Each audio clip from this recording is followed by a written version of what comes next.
안녕하세요 여러분. 오늘 영상에서는 보험이 저희 부부에게 가지는 의미와 보험 가입 시에 중요하게 생각하는 몇 가지 사항들에 대해서 말씀드리려고 하는데요. 보험은 다들 아시겠지만 보험자의 나이, 라이프 스타일, 병력 등에 따라서 각자에게 맞는 보험이 있기 때문에 어떤 게 좋고 어떤 게 나쁘다라는 정답이 없습니다. 그렇기 때문에 오늘 영상은 보험 가입이나 리모델링 전에 한 번씩 확인하면 좋을 참고 영상으로 시청해 주시면 감사하겠습니다. 먼저 보험에 대한 저희 부부의 생각을 말씀드리려고 합니다. 보험 가입은 저축이나 이익의 수단이 아니라 예기치 못한 사고에 대한 단순 보장이 가장 큰 목적이라고 생각합니다. 그렇기 때문에 저희 부부는 최소한의 보장 수준을 넘어서 이렇게 아프면 얼마 받을 수 있고 또 저렇게 다치면 얼마 받을 수 있다라는 식의 이익성 보험은 선호하지 않습니다. 차라리 그런 보장성 특약을 이것저것 추가해서 늘어나게 될 보험료를 아껴서 장기적으로 저축이나 투자를 통해 수익을 내는 것이 더 효과적이라고 생각했습니다. 따라서 저희 부부는 월 수입이나 지출을 감안해서 필수적인 보장 내용만을 포함한 상품에 최대한 적은 보험료를 납입하는 것을 목표로 하고 있고요. 그렇기 때문에 연금저축보험이나 아니면 변액보험 같이 수익성 보험 상품들은 모두 배제했습니다. 그러면 지금부터 저희 부부가 직접 보험을 설계하면서 중요하게 생각했던 6가지 포인트에 대해서 말씀드리겠습니다. 첫째, 보장기간을 100세 만기 또는 종신이 아닌 80세 만기로 설정하기. 대부분의 사람들이 질병이나 상해사망보험의 경우 종신이나 100세 만기로 설정하시는 경우가 많은데요. 사실 보장기간이 길어질수록 보험료가 굉장히 많이 늘어나게 됩니다. 보통 100세 시대니까 보험도 종신이나 100세 만기 상품으로 가입해야 한다고 막연히 생각하실 수가 있는데 80세까지 보장을 받고 그 이후에는 혹시 큰 병에 걸리더라도 저희 부부는 그동안 재테크 성과와 저축 그리고 투자로 불려둔 돈으로 병원비를 충당하고도 남을 가계 경제 수준을 만들어 놓을 자신이 있다고 생각했습니다. 게다가 향후 화폐 가치의 하락 속도와 물가 상승률을 감안한다면 80세 이후에 현재 가치로 몇 천만 원 더 받게 될 보험금이 과연 큰 도움이 될까 하는 의구심이 들었습니다. 차라리 이렇게 절약된 납입보험료로 지금부터 향후 50년간 더 많은 투자 등의 경제적 기회를 창출하는 게 더 효과적이라고 생각을 했습니다. 둘째, 종합보험은 무해지 환급형 및 비갱신형으로 가입하기. 환급형으로 가입하면 동일한 보장 내역이라도 보험료가 더 비싸질 뿐만 아니라 지속적인 화폐 가치 하락으로 80세 이후에 돌려받는 돈이 큰 의미가 없어진다고 생각했고요. 얼마 되지 않는 돈을 돌려받느니 본래 20만원 낼 돈을 10만원만 내고 나머지 10만원으로 저축을 통해 투자를 하는 것이 현명한 판단이라고 생각을 했습니다. 게다가 갱신형은 나이가 들수록 질병상해나 사망의 위험이 높아지기 때문에 보험료가 대폭 올라가게 되는데요. 물가 상승률이나 심지어 보험회사의 손해율 그리고 의료수가에 따라서도 보험료가 상승하기 때문에 나이가 들수록 보험료 갱신에 따라 더 많은 보험료를 지불해야 됩니다. 이와 관련해서 각 보험사들은 보험증권 내에 작은 글씨로 갱신 시점에 보험료가 증가할 수 있음을 고지해두고 있습니다. 하지만 이에 비해 비갱신형의 경우는 지금 당장은 갱신형에 비해 보험료가 더 높기는 하지만 가입 당시 나이에 맞게 책정된 보험료가 보험 기간 동안 변동되지 않는다는 장점이 있습니다. 그럼에도 불구하고 지금 당장 내야 될 보험료가 부담이 된다면 비갱신형과 갱신형을 혼합해서 가입하는 방법도 있습니다. 셋째, 어린이 종합보험으로 가입하기. 보통 보험 가입 시에 책정되는 보험 연령이라는 것이 있는데요. 어린이 종합보험은 보험 연령으로 만 30세까지 가입할 수 있습니다. 어린이 보험은 상해나 질병의 위험률이 낮은 피보험자들 대상으로 설계된 상품이기 때문에 보장 단가가 다른 일반 상품들에 비해 저렴하면서도 또 담보 금액은 크다는 장점이 있습니다. 제 경우에는 제가 마침 딱 몇 개월 안 남은 시점에 보험 리모델링을 받아서 어린이 종합보험에 가입을 할 수 있었습니다. 넷째, 착한 실비로 전환하기. 2009년 9월까지 가입한 1세대 실비보험이라면 보험료 갱신율이 높은 단점은 있겠지만 급여나 비급여 항목 모두 100% 보장이기 때문에 개인적으로는 계속 유지하는 것이 좋다고 생각합니다.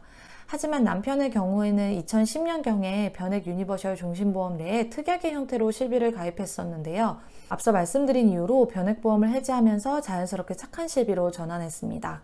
물론 착한 실비가 보험료 갱신 주기도 짧고 도수치료, MRI, 주사치료 등이 비급여 치료로 분류가 돼서 자기부담금이 30%까지 늘어났지만 상대적으로 만원대의 저렴한 보험료와 보험료 갱신율이 낮다는 장점이 있습니다. 따라서 본인이 가족 병력이 있거나 과거에 큰 질병이나 상해로 입원이나 수술한 기록이 없다면 착한 시비로 전환하는 것을 추천드립니다. 다섯째, 과도한 수술비 및 사망보험금 줄이기.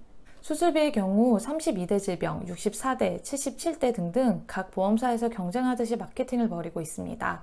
하지만 예를 들어 64대 중에서 뇌, 심장 등 난이도가 높은 몇 개 수술을 제외하고 상당수의 질병의 수술에 대해서는 비용 보장이 100% 되지 않는 경우도 많습니다.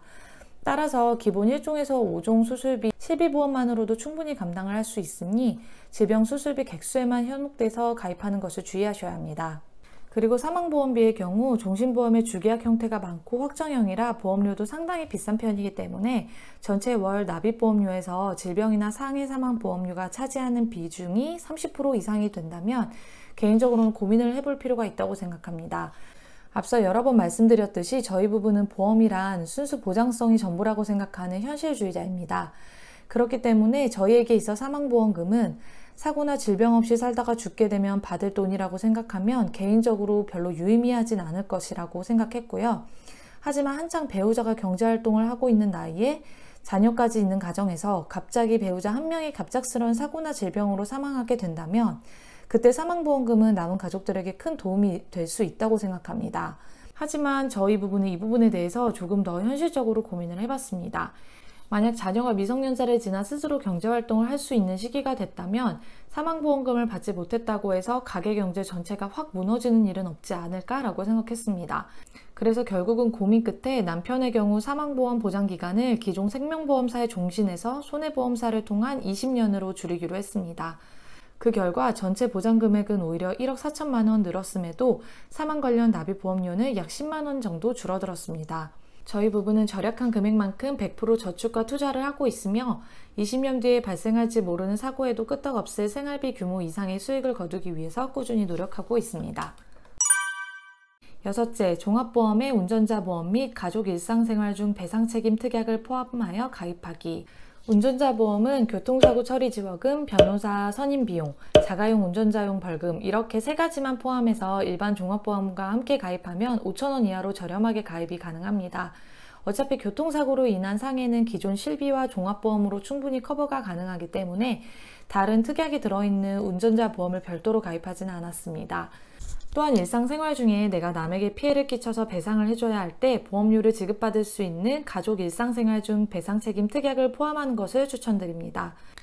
월 납입보험료가 1,000원 내외로 저렴하지만 총 1억 원 한도 내에서 다양한 배상 혜택을 받을 수 있는데요. 혜택이 정말 좋아서 저희 부부는 각각 가입했습니다. 배상이 가능한 주요 상황들을 보면 내가 자전거를 타고 가다 실수로 넘어져서 길을 걷던 행인이나 주차된 차에 피해를 입힌 경우, 또는 뛰어가다 실수로 행인의 손을 쳐서 행인의 휴대폰이 바닥에 떨어져 파손된 경우, 또는 내가 키우는 반려견을 산책시키는 도중에 지나가던 행인을 물어 다치게 한 경우 등이 있고요.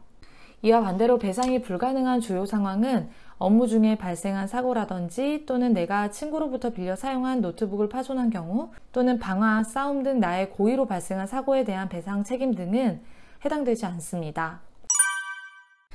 지금까지 저희 부부의 보험 가입 꿀팁을 알려드렸는데요. 보험은 결혼 전에 부모님이 대신 가입해주거나 아주 어렸을 때 잘 모르는 상태에서 가입하는 경우가 대부분이기 때문에 애초에 관심이 크지도 않고 또 그런 상태에서 오랫동안 방치되는 경우가 많습니다. 물론 저희 부부도 그랬고요.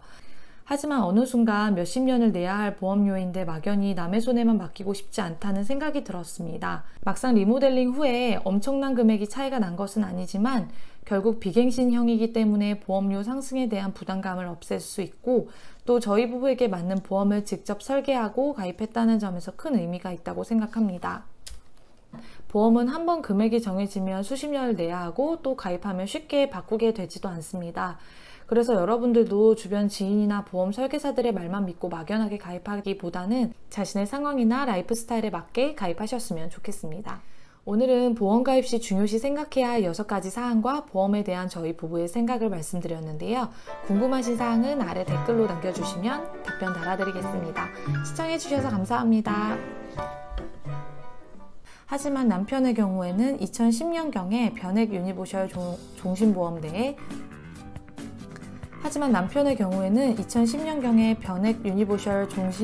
내에 특약에 하지만 남편의 경우에는 2010년경에 변액 유니버셜 종션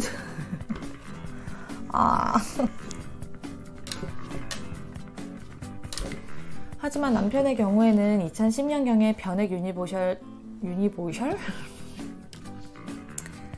하지만 남편의 경우에는 2010년경에 변액 유니버셜 종신보험 내에 특약의 형태로 실비를 가입했었는데요.